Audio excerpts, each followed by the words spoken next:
Hello, আসসালামু আলাইকুম। Welcome to Akhi's kitchen. আমরা আজকে রান্না করব বিফ কারি।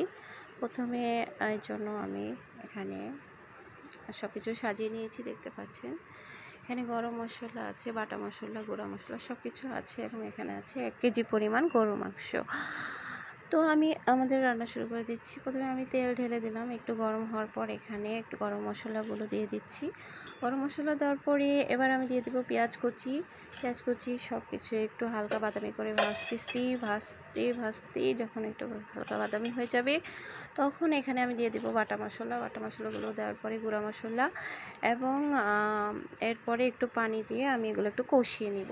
কষিয়ে নেওয়ার পরে যখন তেলগুলো উপরে জেগে উঠবে তখন আমি এখানে দিয়ে দিব মাংসগুলো দেওয়ার পরে আমি আবার একটু কষিয়ে নেব। কষিয়ে নেওয়ার পরে যখন দেখা যাবে সবগুলো সুন্দর মিক্স হয়ে গেছে এবং একটু পানি ছেড়ে দিছে তখন একটু ঢেকে দিব।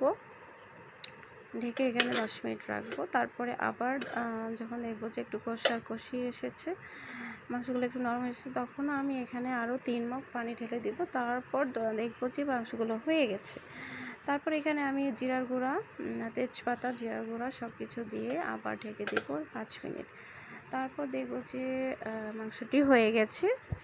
তো দেখেন কত সুন্দর একটা স্মেল বের হয়েছে। আপনারা তো দেখতে পাচ্ছেন না, আমি দেখতে পাচ্ছি। অসাধারণ একটা স্মেল বের হয়েছে। আমি এই যে কারিটা এখন আমি আমার দেখেন বাচ্চারা বসে আছে, ওদেরকে দিচ্ছি খেতে।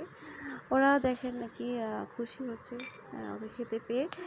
এবং এই এরকম যদি আরও অনেক রেসিপি পেতে চান তাহলে আমার চ্যানেলটি সাবস্ক্রাইব করবেন, লাইক দিবেন, কমেন্টে জানিয়ে দিবেন এরপরে আপনারা কি ভিডিও চান। আমি এরপরে খাসি, তারপর মহিষ, আপনারা যদি চান আমি হরিণের মাংসের রেসিপিও নিয়ে আসবো, কোনো সমস্যা নেই।